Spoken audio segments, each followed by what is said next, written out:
No, so you're all very, very welcome to Charlie Byrne's Bookshop, a virtual Charlie Byrne's today. My name is Maeve, and I'm very happy to, on behalf of the shop and everyone else, to welcome Moya Roddy and Rachel Hegarty to launch Moya's wonderful new book, Fire in My Head, which is a fabulous book of short stories by Moya that all focus on characters who are from working class backgrounds. And all the stories are really compelling. They all have real heart to them. And we were so happy to be able to facilitate the launch of this book. We were delighted to be able to facilitate the launch of A Wiser Girl last year as well. And Moya has just been a long-term friend of the shop, and we're so happy to be able to launch this today. And to have Rachel launch it, who is the Poet Laureate of Dublin 1. And we're extremely happy to have her to officially bring Moya's wonderful Fire in My Head into the world. So I'll hand you over to Rachel.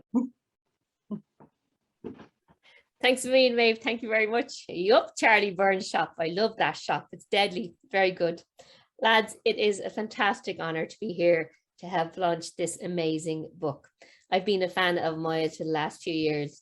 Her first poetry collection put her on my radar, and I was like, whoa, who's this one?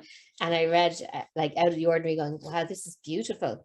And then lo and behold, A Wiser Girl came last year, and I was like, all right, now I have to find out who she is when she's at home. So off I found out, and she has like other novels in her back catalogue that I'm now got through work, and she has other short stories. She has written for RTE, for BBC, like she is a total and utter goer. So it is fantastic to be invited to do this. And let me just tell you, yous are all in for a treat when you start to read this book. Fire in My Head is a collection of 15 short stories, and they are just amazing. These stories are proof that this is a writer at the top of her game. Moya has an artist's eye, a poet's ear for soundings, and a prose writer's keen sense of character and setting. I'd say James Joyce and his Dubliners are bricking themselves. This is deadly. But there are also Joycean parallels here too. You have a Dublin L one showing Dublin young one how to fight dodgy bosses in I Also Had My Hour. Our kids trying to overcome the new poverty of our climate crisis in Your House is on Fire and Your Children Will Burn. Joycean parallels galore. So really, I'd say me Bell Jimmy might have a smile on his L mush too. The short story as a literary genre is quite amazing. And I think Emma Donoghue says it best when she says, the great thing about a short story is it doesn't have to trawl through someone's whole life. It can come in glancingly from the side. And we get this in Moya's illuminating glimpses into the lives of joyriders in Going Nowhere, or an older woman who bakes scones for the water charge protesters, and They Also Serve, or a young woman who stands up to patronizing doctors in a broken health system. And then there's a shoplifting mugger who is quite fond of her Yeats poems, hence the title of the book, Fire in My Head. That character, Stacey, she certainly has a fire in her head. I was quite fond of her. She reminded me of some young ones that I used to know. And then there's other stuff that offers you, like I was struck reading this book, and it reminded me of the African-American writer Walter Mosley, and he said, good short stories cross the borders of our nations, our prejudice, and our beliefs. And Moya Roddy's short stories in this collection, Fire in My Head, do exactly just that. You know, it looks at where internationalization and intersectionality can pivot in working class lives. For example, in 3 into 1 equals millions, we meet an African care assistant and a Filipino nurse in an Irish hospital during the COVID times. And they show us like how overlapping systems of classism and racism can be near fatal. However, there's also solidarity to be found in these short stories. You know, we have a lovely sense of the international worker, and they're all minding each other. For example, you have the London Irish saving each other from the Brexit brutes in Better Late Than Never, or Irish au pair joining up with Italian protesters in Bandadera Rossa, or an African pharmacy student and an Irish kid who enrich each other with friendship and language classes in the chemist's assistants, like just heartwarming stories, heart enlarging stories, mind altering stories. Moya Roddy is gift and gifted as a poet, a novelist, a short story master. And I hear she's quite arty in front of an easel when she's left by herself too. So all I can say to you lads is buy this book. Buy a few copies of this book. Christmas is coming and your friends and your family will thank you for it. Fire in My Head has the potential to do good things like a fire does. It will warm you and it will transform you. This is a great collection of short stories. Hearty congratulations, and I'll hand you over to Moya Roddy. I don't think I have to read. I think you've done it all. I just want to. I mean, I'll be listening to this, I think, for the next few years just to hear your words again. Thank you so much. I don't know, being a writer can be a lonely old business, and it's just. Well, I mean, anyway, I'm so deeply touched by your words. Thank you so much for taking the time and saying what you said. And I want to thank Méabh and Charlie Burns for hosting. This is my second launch since COVID, and for you for doing all the pyrotechnics as I think of them as, because I'm such a Luddite. And I want to thank Culture Matters, my quill at Culture Matters, for commissioning some of the stories in this and for putting it down, for publishing the book, for Jenny Farrell for her introduction. And so I think that's all the thanks for the moment. No, there is one more. I want to thank everyone who's turned up tonight, everyone who showed up for this launch, all my friends, relations, family, whatever. Because I'm sure everyone's probably a bit sick to death of Zoom, so it's great that you turned up. And also, of course, one thing about Zoom that's absolutely fantastic is that this goes out to everybody. If I had a launch, I'd have people from just one place, in the room. So it's fantastic to think that this goes out, and I think that's one of the real upsides of what's happened. I want to especially just say hello to my sister Aisha, and I want to say hello to all my actual family, in different parts of Ireland, and there's a few of them in the States and other parts of the world. I'd also like to say hello to all my friends, all scattered over Ireland, England, Scotland, Wales, Europe, and in America as well. So hello, and thank you for being here with me, and it's a chance for me to speak to you through my words anyway. Okay, so if this was an ordinary launch, I probably would just have picked one story and read that, and then maybe said a few words about some of the others. But I thought rather than do that, that I would just read a little bit from a few of the stories. And what I've done is that I've picked it's the first page mainly of a few of them. So it's very easy. I don't have to explain very much. It's very easy to know what they're about. So the first one I go into, one that Rachel mentioned there, is about climate change. I'm going to start with that because I think it's the biggest threat facing us. Disaster, catastrophe, we've got to get a grip on it, So it's called Your House is on Fire, Your Children Will Burn. Mrs. Ford slapped down the teapot. For goodness sake, Lisa, it's only a light. It's not only a light. You always say that, and you're always leaving them on. It doesn't matter how often I explain. Looking at her 14-year-old, Lisa's mother shook her head. Your dad and I pay the bills. None of your business if I leave a light on. You leave everything on. Standby lights on the computer and iPads use electricity too. I read an article that said the amount used could keep a hospital powered. Well, stop reading articles then. Do what ordinary teenagers do. Listen to music or something. Now leave me alone, I've things to do. Lisa glared at her mother. If the world hadn't gone completely mad, it would be her telling her to turn off the lights, not to waste them. It was hopeless. Our parents refused to take climate change seriously. They just couldn't get it into their heads that the future of the world was at stake.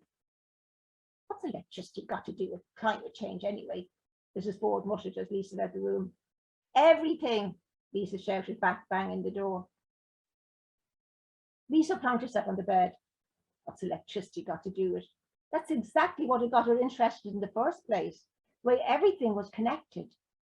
Growing up, she thought things were separate. People and plants and trees, mountains and rivers, countries and continents, clouds in the sky. They might be part of the planet, but that was all.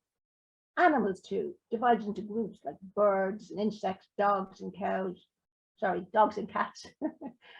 Not to mention slimy things that crept and crawled or flew and bit you like midges.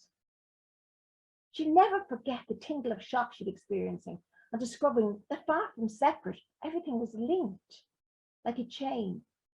She suddenly felt part of something enormous, mind-boggling. Not just an isolated teenager on a small island.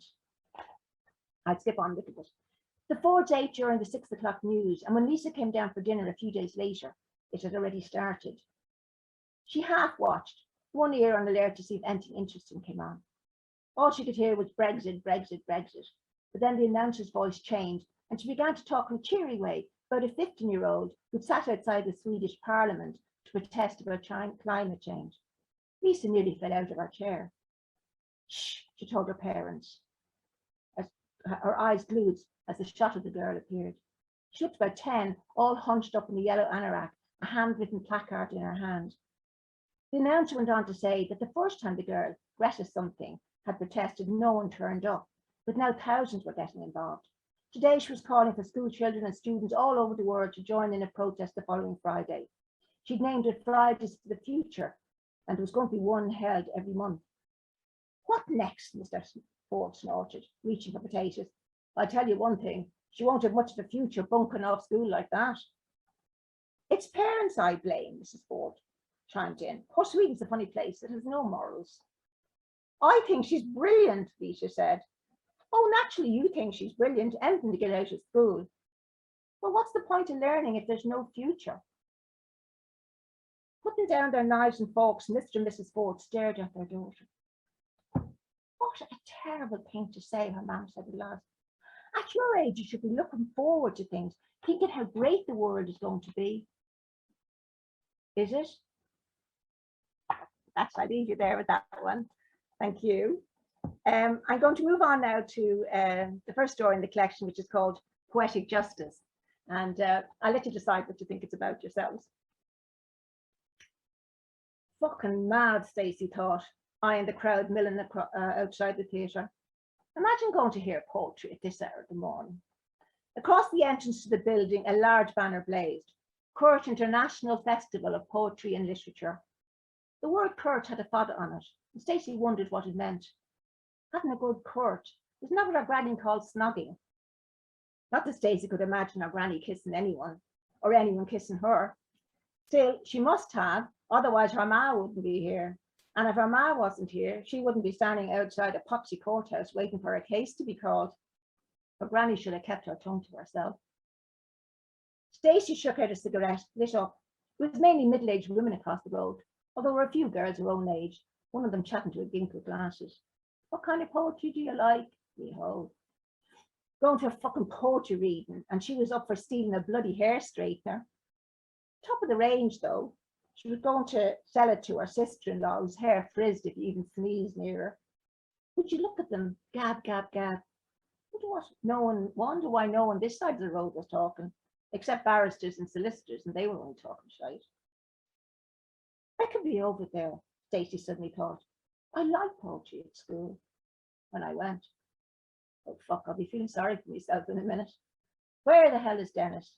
She scanned the foyer of the courthouse, just in time to see him speeding towards her like a giant bat, hair and spit flying. Stacey, sorry, I got caught in court too. You won't be called before 12:30. I had a word with the magistrate. What am I supposed to do? Hang around this joint all morning? You could go uptown, I suppose. He looked at her sharply. If you do any shopping, remember to pay for it. Stacey gave him the finger. Not that she minded Dennis. He was all right, mostly. Fuck off. Sorry, I have to go. 12:30, here. Don't be late. You sound like my mother. Stubbing out her fag, Stacey watched him rush back in, gown ballooning, documents slipping. Asshole, she thought, tripping down the steps. The poetry crowd had begun to drift in. As she crossed to the other side of the road, Stacey stiffened, certain they were watching her. Relax, I'm not going to nick your bags. Not today, anyway. Stupid cow, she thought. She liked the thought of putting the wind up them. From inside the theatre, a buzzer sounded. Stacey stopped, lingered at the bottom of the steps, awkward. It'd be starting soon, a woman nudged her. I'm not going. It might be good, it's free anyway. She shrugged. Stacey watched the woman push open the door, disappear inside. Out of the corner of her eye, she noticed the traffic lights of the junction turning green. Thank you, that's that one. Okay. So I'm going to move on now to another one you mentioned, actually, Rachel, which is 3 into 1 equals millions. And it's the voice of, like, what you say, some of the newer residents of Ireland. And the idea of the story is that maybe it's 3 people in one story, but it equals millions. And we have Edo speaking first. I work in a meat factory. It's not what I'd have chosen to do. The cold in the factory reminds me of the water on the boat trip, the night air that froze our hearts. I can still remember the relief when we touched dry land. We weren't sure where, which country even. There were so many people at the camp we were taken to, makeshift tents popping up like mushrooms. Place of grief and fear, the killing off of hope. Fortunately, I was one of the lucky ones. I found myself on my way to Ireland. I'd never heard of Ireland, except maybe in a dream or on the wind. Now I live here, and each day I go to the meat factory. I do not complain. Someone has to. Why not me? I'm one of the lucky ones. But when COVID came, everything changed. When I first arrived, I was housed in direct provision. During those early days, I'd sometimes sing a song. In English, it's called There Are Flowers. I didn't sing it to make myself happy or forget my troubles. I sang it to allow myself to feel sad, all the sadness of the world, the sadness I hid from myself, from others. I was the cheery one, the one with the big smile.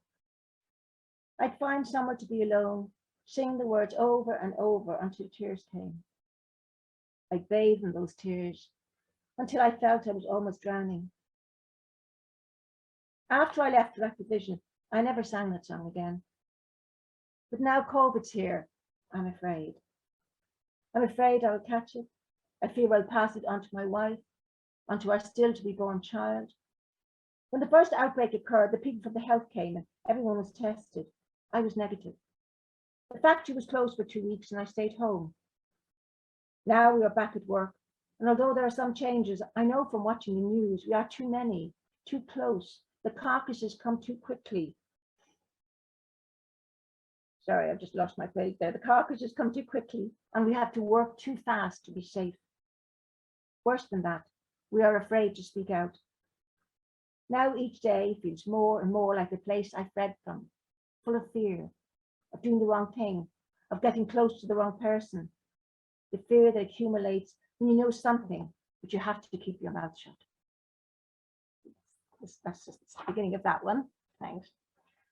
Second last thing is a little bit from the one called Better Late Than Never, and it's set in London. And I was rehearsing this earlier, going through it, and Pete said I sounded like I was in Dublin, really. And but I'm doing my best. Bit of Dublin. It's been a while since I've been there, so but anyway, that's fine. It's a guide as well. Okay. Oh no, I never get it now. Tony's a I'm probably just doing in Dublin. Tony's a wanker. I gave Leroy a for fuck's sake look, though I had a gut feeling what he was on about. Lay off, who isn't? Yeah, but he's a real wanker, he went on, plonking himself down at the table I was having my lunch at. I could tell he was working himself up about something, but I had enough of my own shit, what with Ma and chemo and Dad dealing with down the abuser. Anyway, Tone's a friend, was a friend, fuck knows. He's changeable as the wind these days. Guess where I saw that dickhead Saturday? Down the market handing out leaflets with that written for us lot. Tossers. Pretend he didn't see me, didn't he? I'd stuffed up his whitey arse. He's heading for trouble, sure as fuck. Tony's been heading for trouble since he was born, looking for it. I shook my head. You should have seen him at school. Didn't know what size the other bollocks was or how many of them he dived right in, fist flying. Picking up my jacket, I crammed the last of the roly-poly pud in my mouth. Gotta run. The working class can kiss my ass. I got the foreman's job at last.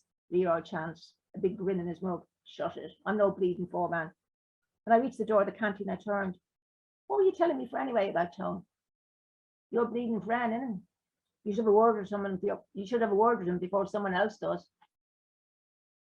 I had a big consignment to get ready for shipping to Holland, PC boards, and they had to be logged on ERP and out by 4:30 at the latest.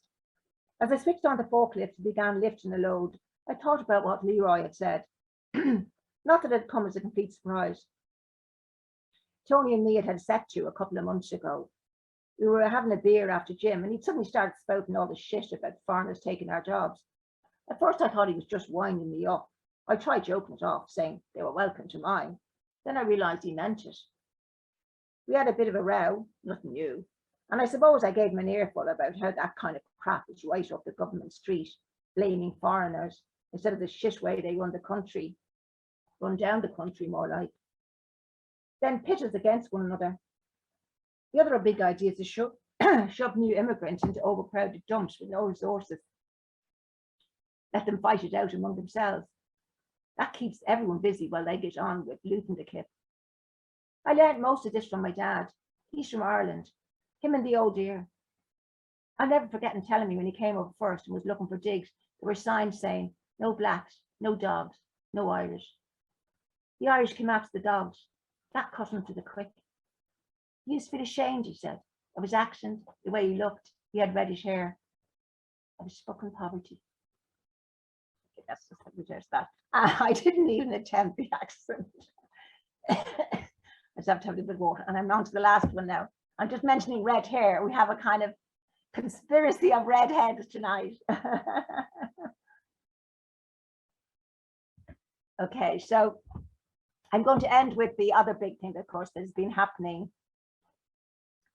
We've all been living through all over the world, which is, of course, the pandemic.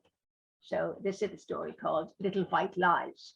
And it also, the book has many generations, like it has, you know, I like to have different generations, a lot of young people, a lot of older people. So I think I really like this because often older people and younger people in books that are aimed at adults get very short shrift, you know, they don't really get. So I like to kind of have everybody in it if I can.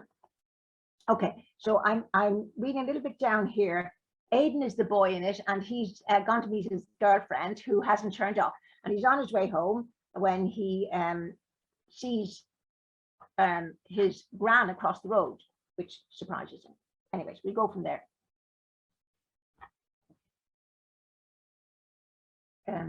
Shit, what's his gran doing down here?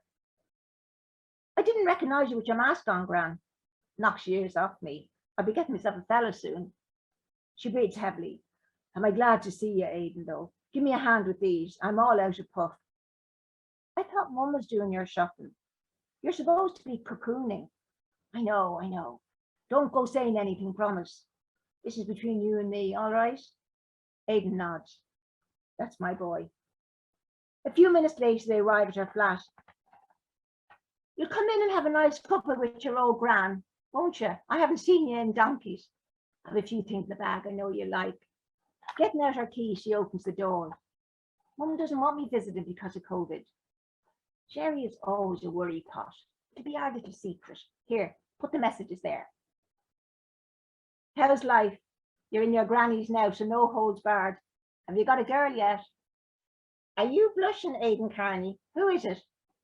No one. Well, her name's Layla. That's a lovely name. What's her surname? I might know the family. Gran always says that if he mentions anyone. I don't think so, Gran. They're not from here. She catches his eye. Does your mother know? He shakes his head. Well, we could do with a bit of new blood in the country. Liven things up a bit, eh? Go on, have a fag. I won't squeal on you. I can see you're gasping. As Aidan makes a rollie, his gran puts on the kettle, lays out the table with cups and saucers. Did I ever tell you about the time? I must have been your age. This boy, Frankie, used to nick fags from his mother and we'd light them off the candles in the church. Thought we were Bunyan cried. Then one day I got to thinking it might be a sacrilege, and I told the priest in confession. He hit the roof. Jesus Christ, it was easy to commit sins in those days. What was it like when you were growing up? Was it better than now, do you think? Oh, different, I suppose, she answered, taking a large swallow. We had so much to do. There were seasons for everything. Conkers, marbles. I had a steely once, a real beaut, but someone at school fecked it. Then there was skipping and beds. We played lots of chasing games too. When we got old, we played catch a girl, kiss a girl. Of course, it was all very innocent. I feel sorry for kids now. They aren't really living life. They're watching it. And they have too much. Too much can be as bad as too little. God, look at the time, Gran. I better go. Ma'am will be worrying. Ah, you love your old Gran, don't you? Before he can stop her, she throws her arms round him, pulls him in for a bear hug. You're not supposed to, Gran. I haven't even got a mask on. Mum will do her nuts if she finds out. Who's going to tell her? Not me, she winks. Aidan kicks, I'll move a little forward. Aidan kicks the front gate a few days, angrily. Opening the front door, he goes in. He's about to go upstairs and he hears sniffling in the kitchen. What's wrong, he asks, finding his mother in tears. Your Gran's been taken into hospital. They think it might be COVID. You're joking. Would I joke about something like that? I'm waiting for them to ring back. Aidan goes cold and hot. I can't understand how she could have picked it up. She's cocooning and I'm the only one who called. His pulse is racing. Could he have given it to her? Maybe he's asymptomatic. Oh, fuck, why did he go in? Shit. How is he going to tell his mum? She'll never forgive him. Aidan opens his mouth, not sure what words are going to come out, but before they have a chance, his mother mobile rings. Picking it up, she hurries into the hall. Aidan tries to hear what she's saying, crosses its fingers. It's the hospital, telling them it's all a big mistake. No one's allowed visit, she says listlessly, coming back in. They're giving her a test, but they won't know the results until tomorrow. Tears come into Aidan's eyes and he turns away. What if it's his fault? Poor mammy, poor mammy, his mother lets out a sob. Can you imagine if we never see her again? For the first time it comes home to Aidan that Gran is his mother's mother. He's always just thought of her as Gran. There's no way he can tell her. What he'd like to do is go over and put his arm around her, except he'd feel a hypocrite. Aidan races out of the room. Where are you going? Out. That's right. Think of yourself, she shouts after him. Thank you. So that's it. So I hope that gives you some kind of a flavour of what the stories are. And it's been a pleasure reading them. It's been a pleasure being part of this. And I just say thank you to everyone again. Thank you all for being. I wish I was in the room with everybody. And I just kisses and, to everyone. Yeah. So I think that was absolutely great. Thank you so much, Moya. I would have happily sat here and listened to those stories for the rest of the evening. That was so wonderful. And me too. Me too. And also, Moya didn't say there are these beautiful photographs in the book that are all around through the book, and it's beautiful. The photographs kind of talk back and forth to the story that they're beside. So aside from the fabulous cover of a red-headed woman on fire, there is also these amazing photographs within the book. So it's a beautiful collection, as well as fine stories. There's also amazing visuals. Okay. Buy it. Yes. Thank you for mentioning that, because I meant to say it, and I love the photos, and it is right. They kind of add something to the story, and thank you to the photographers. There's a list of their names at the back, and look up their work. Absolutely. And we're very happy we have the book available to buy both in the shop in Charlie Byrne's, and it's available on our website, www.charliebyrne.ie as well. So you can buy it from wherever you are in the world. We ship internationally too. So we're very so happy to have it. Like, it's been just such a lovely window into so many other people's lives. Thank you, Moya. Thank you. Thank you.